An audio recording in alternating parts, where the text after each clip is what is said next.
Because that's what we do, right? We question, we travel, we understand, we philosophize, we think, we puzzle. I can only hope that when I'm searching and I'm doing that analysis, that the truth will then be revealed to me and then I will know the origin.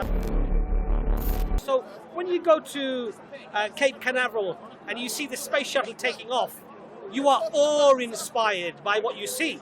Okay. And you are awe-inspired by those whose hands fashioned such an amazing thing. So what about the universe? If we accept that the idea that it's created by a creator God, right? Is it also reasonable to assume its motivation? Motivation? Well, why? Why did it create everything? So what you've done is you've taken away aspects of the decision to where it's only acceptance or refusal. It's more honest. I appreciate It's certain. It's easier. It's easier. It's easier. But the point here is that, you know, there's a verse in the Quran and it says this, and they ask you for signs. Tell them, have I not shown you enough?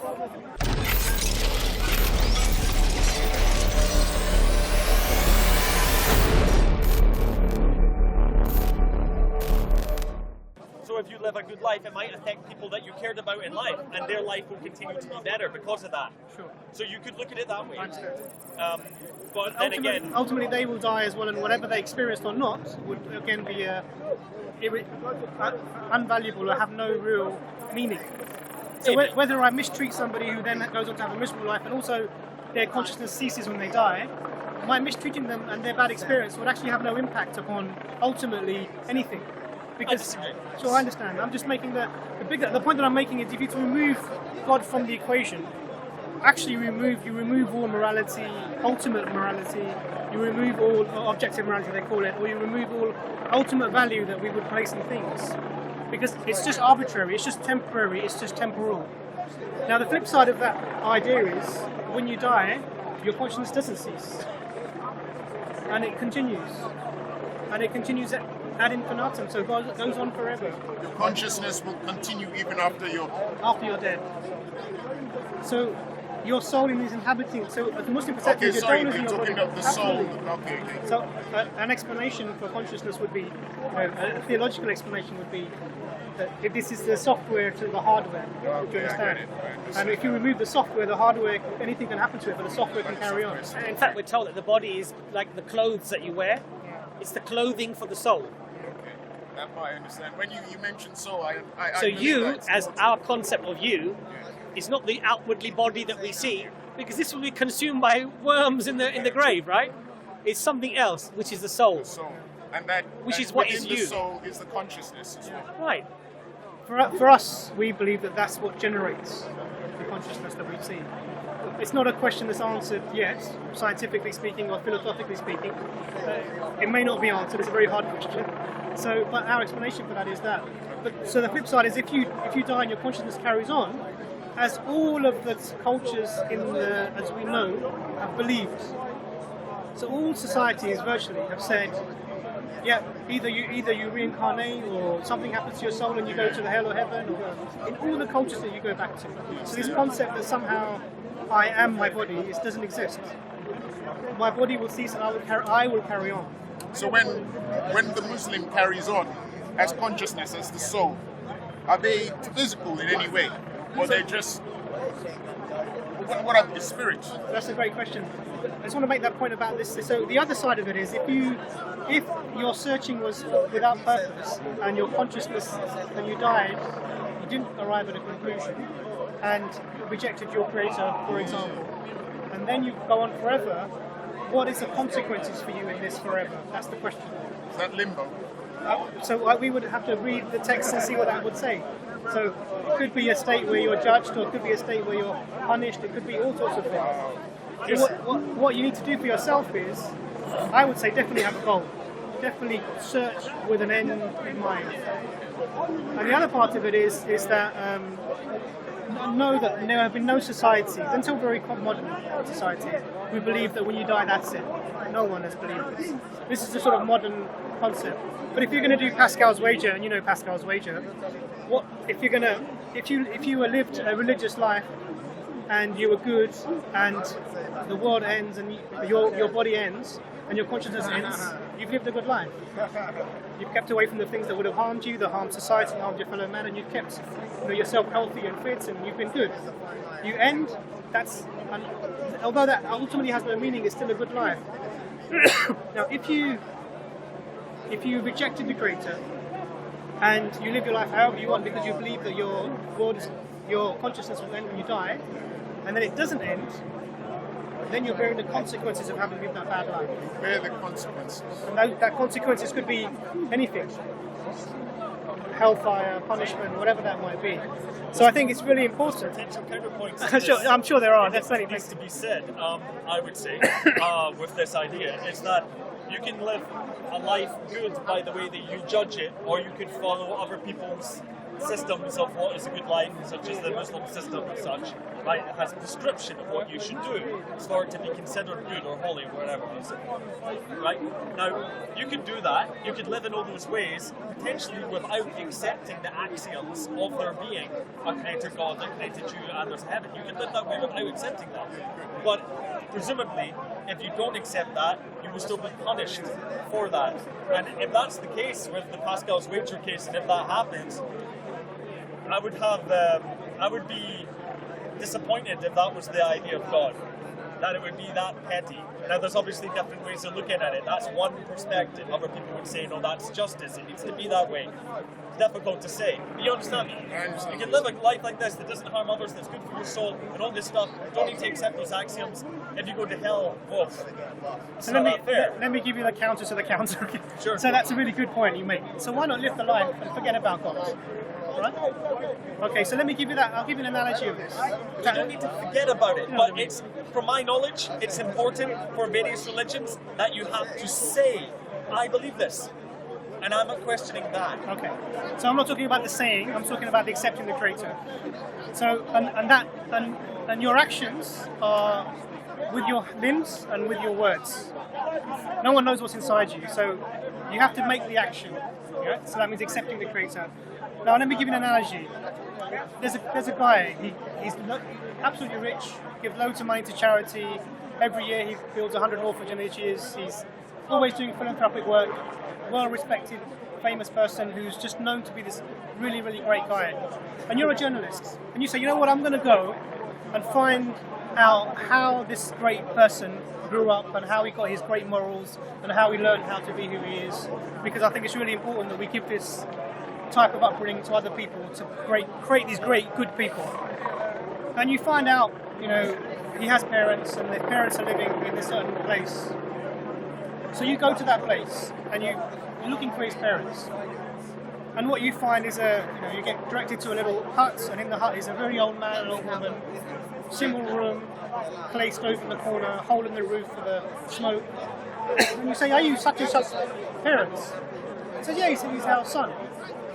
Oh, you must be so proud of him, he must, why are you living like this? And they say, we raised him until he was about 10 or 11, and, there were some issues, and he left. And we haven't seen him since. Every now and then we get a call and he says he's okay, but that's all. And we never hear from him. What do you think of that man now? Good or not good? You need to know the circumstances of his upbringing. But tell me. But they say that they've raised him up. So what do you think of that man? Now it puts his good into perspective, right? It's come down a few notches. So now, why is that? Because we recognise he's not showing gratitude to his parents. And why? His parents, they brought him up, they fed him when he couldn't be fed, they changed him when he couldn't be changed, they held his hand when he couldn't walk, they taught him to walk, they taught him to talk, they taught him his basics. By the age of 7, you have your basic psychological makeup. And our Prophet said, love the children until they are 7 and teach them until they are 14, and then they're adults. You let them go into the world. So they've done all of that. Now, so then let's flip this now to the religion now. Someone gave you a life. Someone gave you your heartbeat. Someone gave you your sight. Someone gave you your health. Someone gave you your wealth. Someone gave you the world that we're living in, the air that we have. In Islam, the first verse of the of the Quran, apart from Surah Al-Fatiha. Surah Al-Fatiha, is Alhamdulillahi Rabbil Alameen, and that means all praise is God's, the Lord of the worlds. Why is that? What are we praising? Thank you for everything. My life, my health, my wealth, my family, my children. And this is what's required of us. Are you not grateful to your Lord? The Quran asks you this question. Are you not grateful to your Lord? In another place, which of the favours of your Lord will you deny? So these things are always put forward to us. So the idea of being good without praising the one who gave you even the ability to be good is the same as this man who's ignoring his elderly parents in need when he has everything. That's insults into the Creator. One of the other concepts Imran touches on is mashallah, very well explained, is that we are a slave and we worship something regardless of whether we want to or we don't. You look at society, humanity today. If you're a man of science, when you sit next to Hawkins, you don't talk to Hawkins and revere that person the same that you would revere the one who was sweeping the road outside. Yes? Because now you're a scientist, you look at him, you shake his hand, you want your picture with him.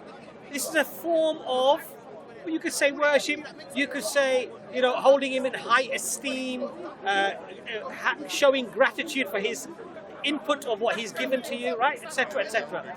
A man who comes and he helps you, you're hungry, he says, come, please, I feed you, is different to the one who walks past you and ignores you.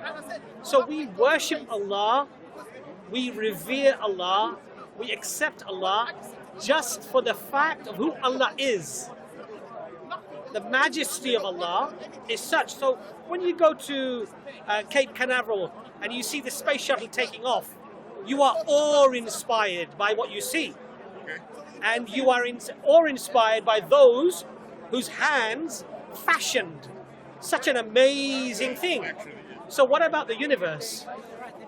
Who fashioned that? Well, that's the thing. I don't know who fashioned it, but whoever did is someone amazing. Right. So whoever fashioned the universe and fashioned everything in the universe, and not only fashioned it, but we say, Allah says, kun fayakun, simply said be, and it was. May I present a caveat, because it's a question that I'm currently pursuing and probably will be for a very long time, is more or less. Also, all of the evil or the potential for evil and suffering is also inherent within being, and therefore also inherent in the creation. I would like to know what the explanation or justification is for that. I've got my own ideas about what it might be, but that's important to say. What was the question? The problem of evil, basically, is talking about the evil exists, the suffering exists. It's inherent. It's seemingly inherent within the system that the world, that the universe has been created, presumably by God. And why? Yeah, there's various answers. Shaitan was created by God, wasn't he? Shaitan was created by God, and Satan for the Christians. These concepts have been discussed and are even being discussed even within Islamic theology and Christianity and Judaism, etc., etc. Now, it's all about perspective.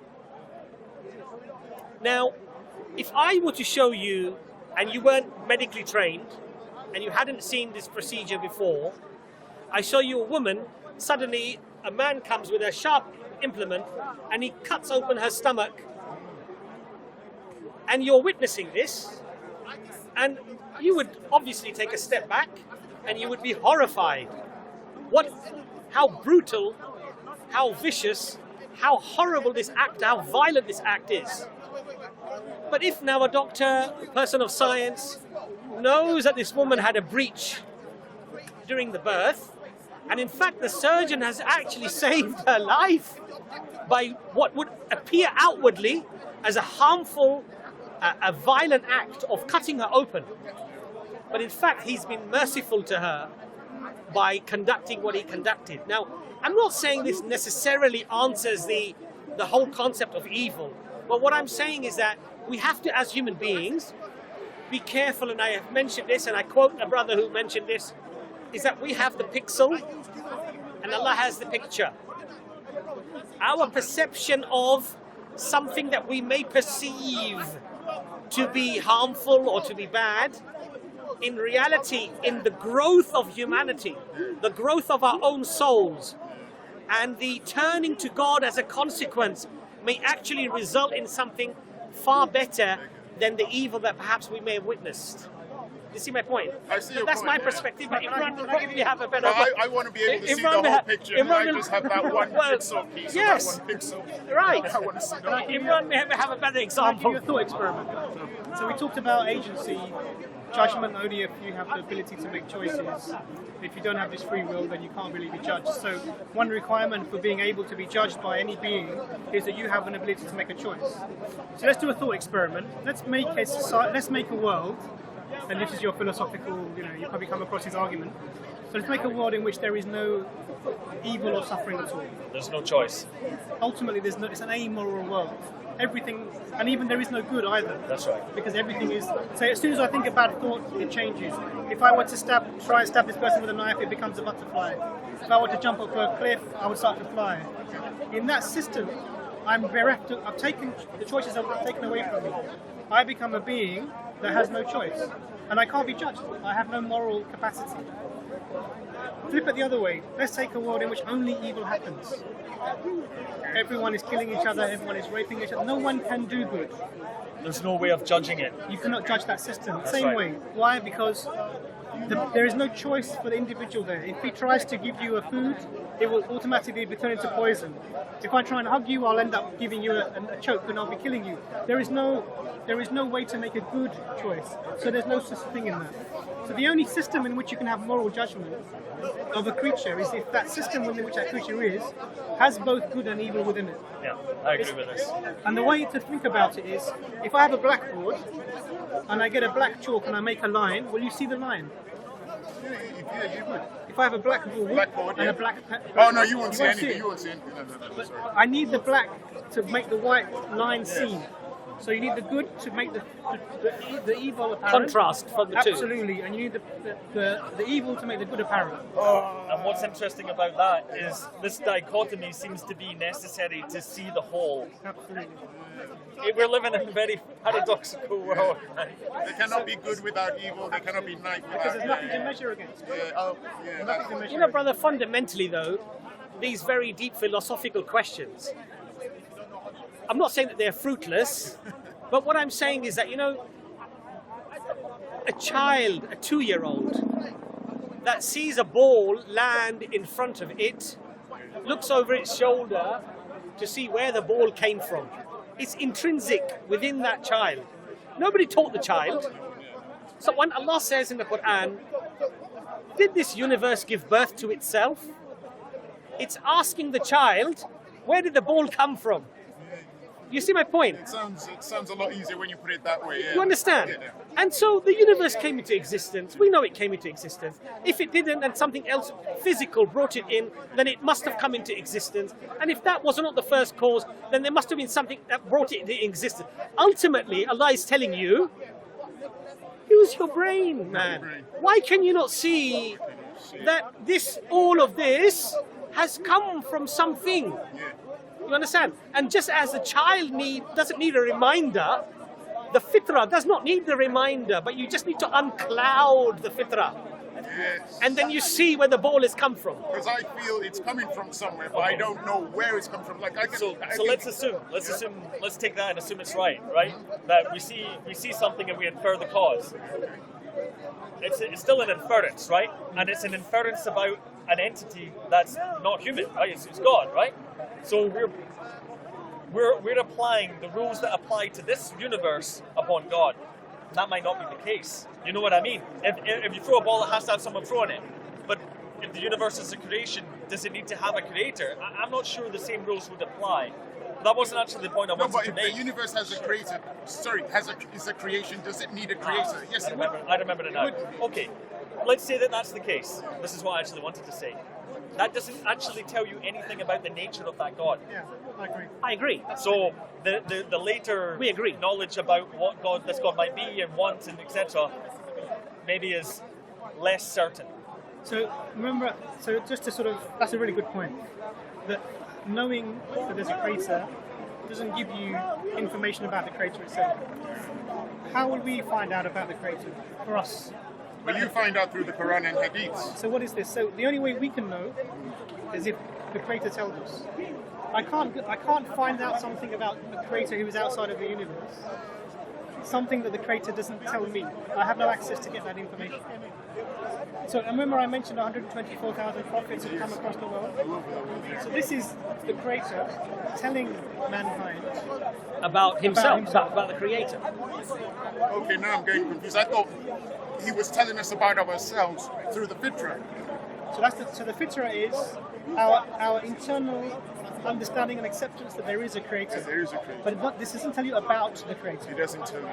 So it's like you know there's a car, but you don't know if it's a BMW, how big the engine is. I see what you mean. Makes sense. That's why you need the Absolutely. prophets. So the details about message. absolutely. So if you look back in history, and I mentioned that all these people, all these different cultures and societies and religions had a concept of an ultimate creator. So we have people separated by time, by space, so geography, by culture, by language, who all come and said that there is a creator, he is one, and this is what he's asking you to do. All of them have said this. So we have to account for this. How can this be? And one way of accounting for it, from a Muslim perspective, is that all these different data points, separated by time and geography and culture and language, all point towards the same place, which is there must be a creator. So if we take the common points of all of this, an ultimate being communicated with human beings to tell them how to live in the world, we get a part of the message. Then you have to look at what's currently available from the messages, the claimants. Christians say they have the message from God. Muslims say they have the message from God. Buddhists might say, well, Buddhists don't believe in a God, so they say. But other people may say that. Then what's incumbent upon us is, okay, let's see what these messages are saying, and is there anything within the message that I can use to affirm that this is a preserved message from the being from the person that gave the message, that can tell me information that I can then say this is reliable enough for me to say the creator has said about this about themselves, and this is what the creator is like. I have to make So this sure. is your analysis. Yeah, that's my analysis. But I understand. I just don't want to fall into the trap of becoming a pick and mix. No, where absolutely. I'm going to start picking Absolutely. what works for me. Absolutely. So I can only hope that when I'm searching and I'm doing that analysis, that the truth will then be revealed to me, and then I will know the origin. Absolutely. I do fear from the discussion. I don't want to be in. Let me introduce another point for you, maybe to confuse you more. Well, I was curious though, because it's obvious what my point of view is. What is your point of view though? What do you mean? Because my point of view is to reach the end. Oh, And that's why I'm talking to people of different belief systems. Because I generally believe that there is a truth in what the Muslims tell me, what Christians might say, what Buddhists might say, and I want to find the truth. So I want to end it. Do you want to I end think it? I think the truth is of human in this form, this consciousness that we have. I think it's not going to help you. This is to search, is to be the searching force, the understanding force of the universe. Because that's what we do, right? We question, we travel, we understand, we philosophize, we think, we puzzle. That's right. For me, that is part of our. Can I ask you a question in reference to what you just said? Of course. I agree with you about the importance of searching, but let me put to you, if there is a truth out there, would it not be better to not be in an eternal search, but to arrive at a conclusion of finding that truth? Would you not accept that? Okay, my response to that line of argumentation, that logical point is, I'm not sure if I could ever get to the state of understanding. That's not what I've asked you. I'm not answering your question yet. Okay. I'm saying that for me personally, because you're asking me, I don't think I can get to the point where I could say that I was sure.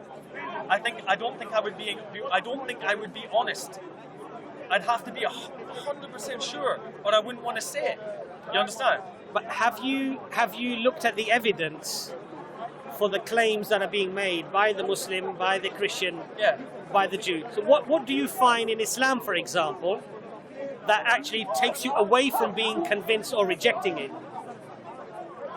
There's a major point. There's a number, but this is not something that I don't spend much of my time these days thinking about the religious argumentation. I go more on the metaphysical, philosophical side, separate from doctrine, but I'll try and answer that. This one. The message of God is given to man, right? And it tells us how to live in accordance to the will of God, right? What God wants for us so that we can go to heaven instead of hell. one of my major contentions that makes me question its validity is this. It would be possible for the God to put that guidance into your being. It doesn't need. Why does it need to be revealed through a prophet? Why does it need to be revealed through a book? For if it's the all-powerful God, it could put it in you. You could say, well, I could choose to follow the path of God, or I could choose my own selfish path, and it's there. There's no translation, there's no misunderstanding, there's no interpretation, there's no sects. That's the clearest move I have. It's a heavy blow, that one, but that's my honest answer. Can I say that I appreciate your sincerity? I appreciate your sincerity because you gave a very sincere answer. Now, the idea, I just want to pick up on this idea of, well, why not just give us the information that we need? Why not just give us that belief? But we were talking about a moral agency and free will. So we're told in the Quran that if I had willed, I would have made them all believe. So we're told this in the Quran, that if I had wanted, I could have made everyone a believer. And this is in the context of telling the Prophet that we cannot force people to believe. You can't do it. Because if I had wanted to, I could have made everyone believe.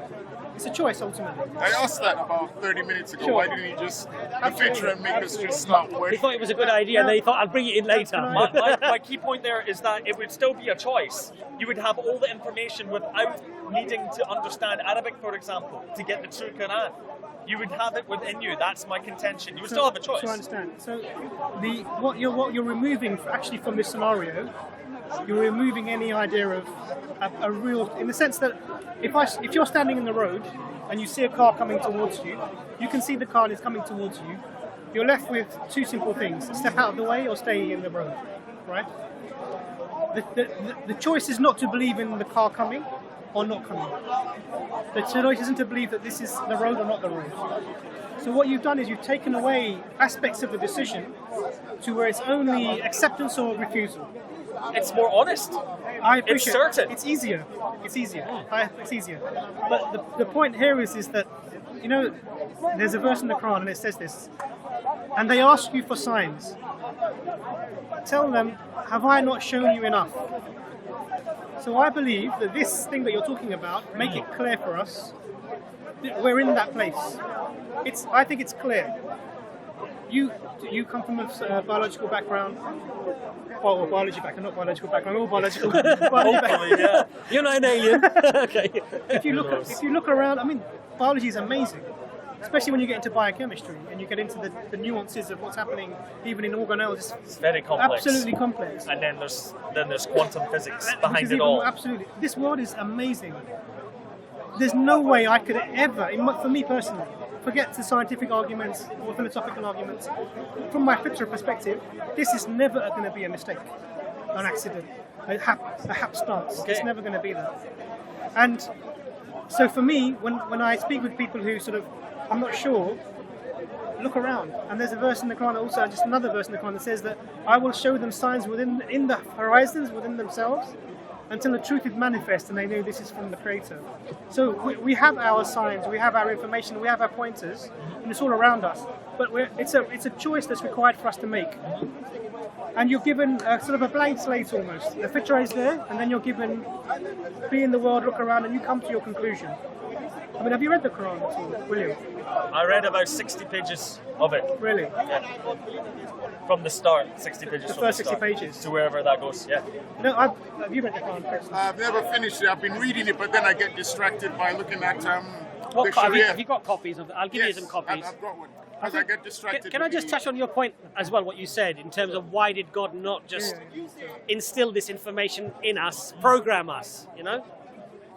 You know, it's interesting, but humanity should not deny the existence of the Creator based upon how the Creator decided to give that information to humanity. You understand my point? I understand. So I don't deny God because he did something this way. That's a very arrogant, not to sort of attack you in any way, but I'm just saying generally I think it's a very arrogant stance to say, well, why didn't God just do it this way? Then I would have accepted. You know, why did God? And surprisingly throughout history, we find this same trait in humanity with all of the prophets and how they interacted with those prophets. So, for example, when the Jews were told to sacrifice the cow, there's a story in the Quran. They say, make it plain to us. What type of cow should it be? And then they were given, Musa alayhi salam, Moses gave them what type of cow it should be. Then they said, oh, we are confused, tell us whether it should be young or it should be old, or whether it should, what color it should be. Eventually, Allah gives them the specifics of what color the cow should be, that it should not have soiled the pastures, etc., etc., etc. Then finally, they say, you've made it plain to us, but there was only one cow in the entire area that was left. That was the description of that cow. So the woman who owned the cow decided, I'm going to ask for a hefty price now, because now I know what you want. So when they finally sacrifice it, Allah says, they did not sacrifice it willingly with good heart. So these endless questions of why did God do it this way? Why not that way? This does not agree with me. I personally think. You don't think it's reasonable? I think what is more reasonable is to first assess whether a creator exists or doesn't exist.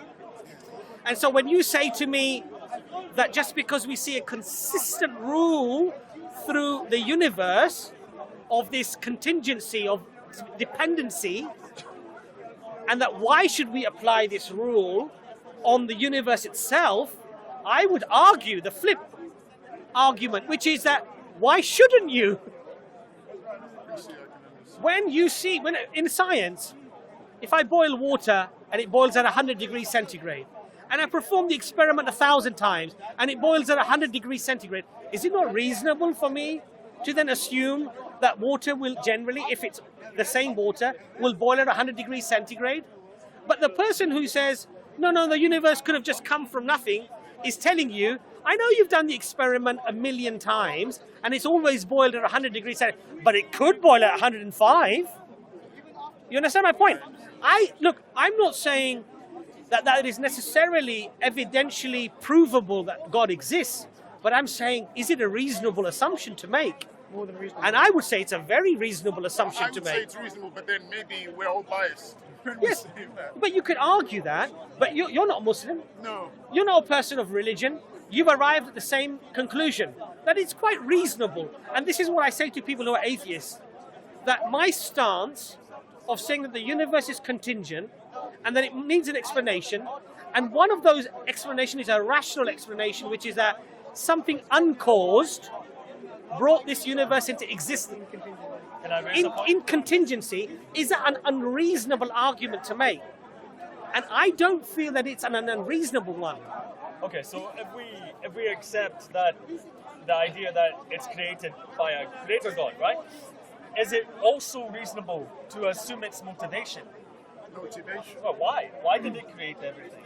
Because you could say, well, okay, it's logical that a creator creates sun. You could say that. Very good question. And then you say, well, we're still inferring the motivation of God given to us allegedly by prophets and visions and books and such, which are human products. They're coming, maybe they're said to be came from angels and such, but they're still going through the medium of human, which I don't feel is a necessity for an all-powerful being. I should be able to send it straight to you. But that's my previous point. So, like that, because the meaning could be simply created it for, how could we possibly know the motivations of God? But for fun, because it's what it does, because it creates infinite universes all the time. It's a difficult one. But doesn't that clash with what Brother Abbas was saying? That instead of us constantly fixating on the hows and the why, shouldn't we first concentrate on understanding and acknowledging God's existence first? Well, I already did. I said, okay, God exists. Okay, but so then you do accept. why? Okay. Well, I'm not saying For that's sake of not, argument. I'm not For saying sake of that's argument, he said. Yeah, to explore the hypothetical. I'm saying it's created it, and we're saying it created it because da. How can we know that? So this is the same point that I made maybe a couple of points back, that we've had 124,000 prophets who came into the world, separated by time, culture, geography, language. We've all said the same thing, that there is a creator being who has communicated with us, and this is what he's asked us to do. We've brought different texts over time. If you look at the general texts, there are common threads we find. The God is one. He wants you to worship him alone without partners, which is the basic message throughout all of the systems.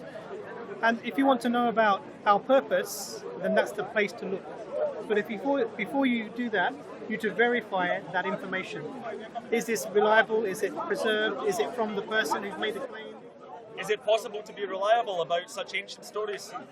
I would say no. Do you think so? Yeah, unfortunately, to take them as literal truth.